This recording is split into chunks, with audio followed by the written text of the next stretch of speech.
Welcome back mga kaaldab. Ito na naman po ang inyong lingkod, si Mr. Destiny. At magbibigay po tayo ng pinakamainit na update po ngayon sa social media. Medyo trending po ito, itong post ni Maine Polkerson. Marami pong sumasabay dito.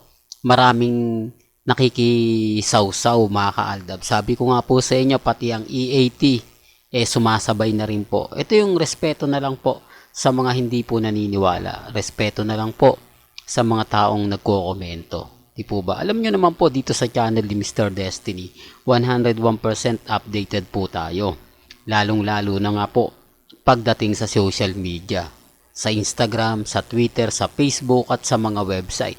Speaking of website, dahil trending nga po si Mengay, ang daming posts na naglabasan ngayon. Galing po sa pep.ph. Sila po ngayon mga kaaldab ang talagang nagpapakalat ng maraming fake news. Sila lang po mga kaaldab yung bukod tangi na si Ibiang, si Congressman Spotted, si Mengay, pinagsama-sama po nila. Halatang halata po mga kaaldab para lang makakuha ng simpatya. Para lang may updates po sila.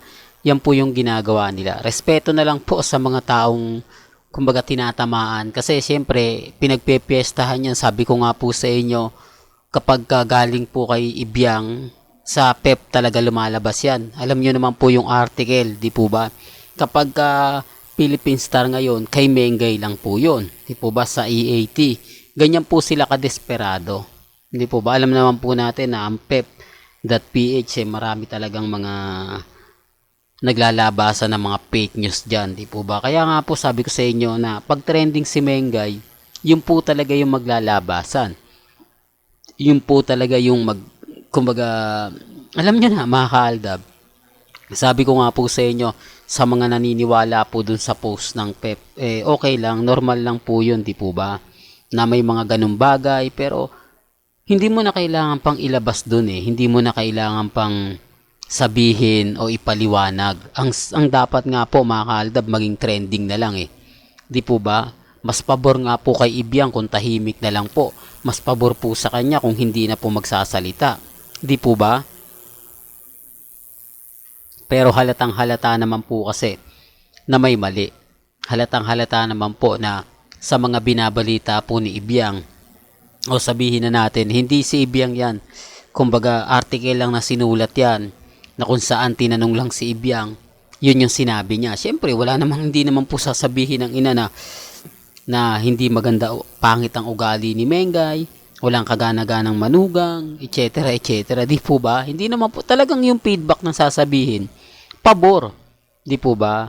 Sasabihin lang po nila na napakaswerte ng anak ko kay Mengay, ganito ganyan, etc. etc. Di po ba? Normal lang po yun. Yun po. Ito yung sinasabi ko mga kaaldab sa mga nakakabasa, nagre-react. Hindi naman po nila masyado naiintindihan. Sa bagay mga kaaldab, masaya po kasi sila kapag may update.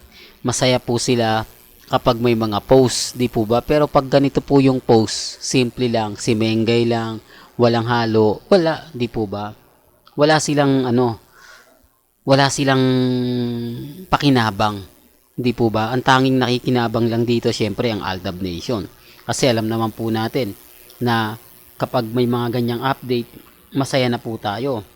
Lalo na nga po kapag ang pinag-uusapan si Mengay at si Alden Richards. Talagang sila lang naman po talaga yung bida at sila lang naman po yung pinag-uusapan. Di po ba? Sinasabi ko lang po ito para po sa kaalaman ng lahat. Lalo na po sa mga taong dumadaan sa channel natin. Bakit nga po ba laging madali mag-trending si Mengay? Bakit nga po ba lagi si Mengay ang pinakamagandang topic? Pati ang EAT, talaga naman pong nakikisimpatya. Sabi ko nga po sa inyo, yung pagiging host ni Mengay, tapos sa cute o sa Mr. Pogi, talagang umaayon. Sa bagay mga kalab, yung mga panahon na yan, kung maaalala nyo po sa Broadway. Pero gaya na sinabi ko, tapos na yon. Kumbaga pass is pass na raw, sabi ng mga army at main fanatics. Pero bakit pa rin po masaya kapag bumabalik? Bakit naandyan pa rin po yung saya, yung sigla kapag napapanood?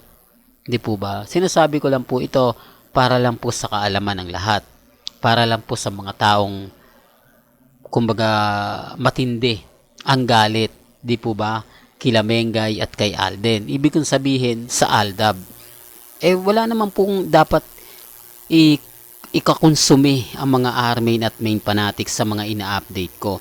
Kasi dito lang naman po sa channel natin o sa channel ni Mr. Destiny, mga Aldab Nation lang naman po talaga yung titingin Mga mamis, mga titas, mga senyor na nagmamahal po. Di po ba? Hindi naman po sila dadalaw dito para lang makinig sa akin, para lang manood sa akin. Dumadalaw lang po sila rito para batikusin ako, para sabihin hindi totoo yung sinasabi ko. Di po ba? Pero nakikita naman po nila yung sa Instagram, sa Twitter, sa Facebook, nababasa rin po nila sa mga website. Gaya nga po ng sinasabi sa Pep, bakit hindi pa naglabas ng video si Ibiang, yung nasa US siya. Dapat yun ang sinabi niya, hindi yung kumbaga naandito na ba siya sa Pilipinas, etc. etc. Maraming mga katanungan. Kaya nga po yung iba nagsasabi, baka naandito na talaga sa Pilipinas si Mengay at si Congressman Spotted. Po ba? Ang daming lapses, ang daming kumbaga katanungan na mahirap nga po talagang sagutin. Hindi nga po nila alam kung nasaan po si Mengay Di po ba? Ilang beses ba mag-post si Mengay sa Instagram? Ano nga po bang ginagawa ni Congressman Spotted sa kanyang IG, Twitter at Facebook? Di po ba wala? Samantalang yung huling post po nila sa video, ng video na kumakain, grabe sa cellphone, no? Kumbaga panay cellphone na hawak ni Congressman Spotted, parang may ka-chat, parang may mga tinitignan, tapos tamad mag-post. Maaring mapaniwala tayo kung hindi talaga mahilig sa cellphone si Congressman Spotted. Ginagamit niya lang yan para sa trabaho, pag may tatawag, kapag may mga hindi siya mahilig mag-post, hindi siya mahilig mag-update. Pero yung mga panahon nila ni Enchong D, grabe, ang dami mga post, mga update na pinaliliguan nila, di po ba? Sabi ko lang po ito para po sa mga taong walang alam.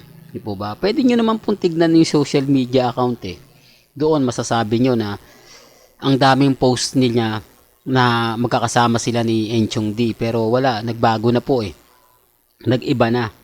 Tinamad na magbigay ng update si Congressman Spotted.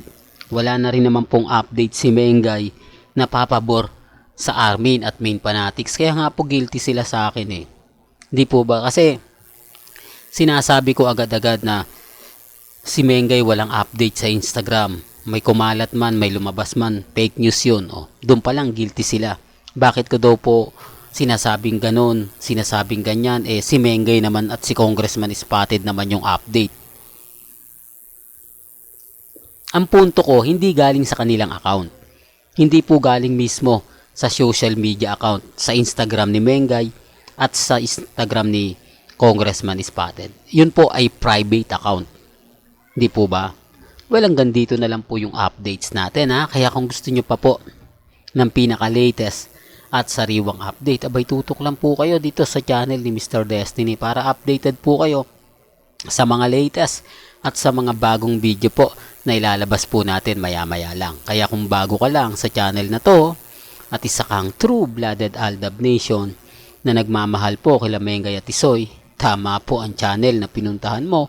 Kaya consider na po kitang bagong subscriber. At huwag mong kalimutang i-share ang mga video po natin sa mga mami, sa mga titas, at sa mga senyor. Hanggang sa muli, salamat po sa panonood at pakikinig.